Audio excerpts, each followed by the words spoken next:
الحمد لله وحده والصلاة والسلام على من لا نبي بعده أما بعد فأعوذ بالله من الشيطان الرجيم بسم الله الرحمن الرحيم قال الله تبارك وتعالى في القرآن المجيد والفرقان الحميد ما كان محمد أبا أحد من رجالكم ولكن رسول الله وخاتم النبيين صدق الله العظيم وقال النبي صلى الله عليه وسلم إن الرسالة والنبوة قد انقطعت فلا رسول بعدي ولا نبي بعدي آمنت بالله صدق الله العظيم.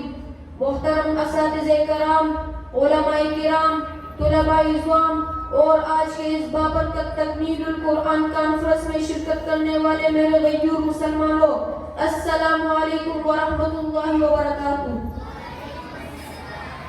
آج میں آپ حضرات کے سامنے جو عنوان لے کر حاضر ہوا ہوں وہ ہے ختم نبوت. عزیزان محترم، مسئلہ ختم نبوت کا تعلق عقیدے سے ہے اور مذہب اہل سنت والجماعت کا مدار بھی اسی پر ہے. قرآن کریم کی 70 آیت مبارکہ حضور صلی اللہ علیہ وسلم کے ختم نبوت پہ حاضر اور شاہد ہے. چنانچہ اللہ تعالیٰ نے جس طرح آپ صلی اللہ علیہ وسلم کو نبوت اور رسالت عطا فرمائی، اسی طرح آپ صلی اللہ علیہ وسلم کو ختم نبوت اور ختم رسالت کی خلق سے بھی سرفراز فرمایا. آپ صلی اللہ علیہ وسلم نبی بھی ہے اور خاتم النبیین بھی ہے. صرف یہی بات نہیں کہ آپ صلی اللہ علیہ وسلم پر نبوت ختم ہو گئی، اب کوئی نبی پیدا نہیں ہوگا، رسالت ختم ہو گئی، اب کوئی رسول پیدا نہیں ہوگا، بلکہ اللہ تعالیٰ نے آپ صلی اللہ علیہ وسلم کے ذریعے نبوت کے اختتام اور رسالت کی تکمیل بھی فرمائی. قرآن مجید میں ہے واللہ متم نورہ ولو کرہ الکافرون، یعنی اللہ تعالیٰ نے یہ فیصلہ کیا ہوا ہے کہ وہ آپ صلی اللہ علیہ وسلم کو بھیج کر اپنے نور کو مکمل فرمائیں گے. ختم نبوت کے ساتھ ساتھ اللہ نے اس نور کی تکمیل بھی فرمائی. تکمیل کرنے اور اس کو مکمل کرنے کا یہ نتیجہ نکلے گا کہ اس نبوت کا نور رہتی دنیا تک قائم رہے گا. قرآن مجید میں ایک اور جگہ ارشاد ہے ما کان محمد ابا احد من رجالکم ولکن رسول اللہ وخاتم النبیین، یعنی آپ صلی اللہ علیہ وسلم آخری نبی ہے. آپ کی آمد سے نبیوں کی آمد بند ہو گئی، ان پر مہر لگ گئے. آپ کی آمد سے نبیوں کی فہرست سربمہر کر دی گئی. اب تو نہ اس فہرست سے کسی کو نکالا جا سکتا ہے اور نہ ہی اس میں کسی کا نام داخل کیا جا سکتا ہے. مرزا قادیانی خود اپنی کتاب حمامۃ البشرا صفحہ نمبر 60 اور روحانی خزائن صفحہ نمبر 200 پہ لکھتا ہے وَكَيْفَ يَجِيءُ نَبِيٌّ بَعْدَ رَسُولِنَا وَقَدِ انْقَطَعَ الْوَحْيُ بَعْدَ وَفَاتِهِ. اور ایک مقام پر اللہ رب ذوالجلال نے اعلان فرمایا الْيَوْمَ أَكْمَلْتُ لَكُمْ دِينَكُمْ وَأَتْمَمْتُ عَلَيْكُمْ، یعنی میں نے نعمت نبوت کو تم پر تمام کر دیا. مراد یہ ہے کہ اب اس دین میں نئی تشریح کی ضرورت نہیں. آج عقائد مکمل ہو گئے، اعمال مکمل ہو گئے، عبادات مکمل ہو گئے، اور جب دین مکمل ہوا تو انبیاء کا سلسلہ منقطع ہو چکا. چنانچہ آپ صلی اللہ علیہ وسلم نے فرمایا انہ سیکون فی امتی کذابون ثلاثون کلهم یزعم انہ نبی انا خاتم النبیین لا نبی بعدی. اور ایک اور مقام پر ختم نبوت کی کمیات پر مہر لگاتے ہوئے فرمایا انا خاتم النبیین لا نبی بعدی.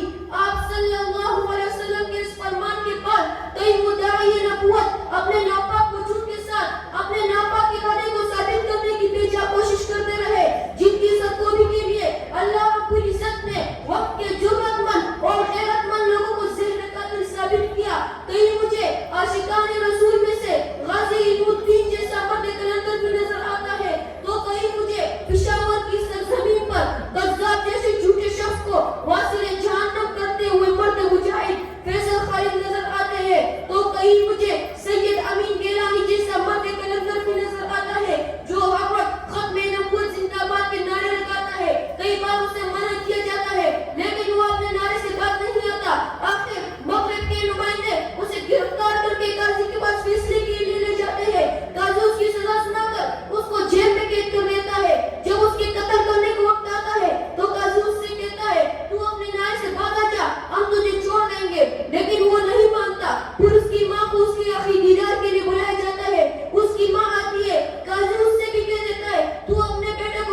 کافر ہے جسے ہو انکار ختم نبوت، کافر ہے جسے ہو انکار ختم نبوت، روکے گا ہمیں کون یہ اعلان کریں گے؟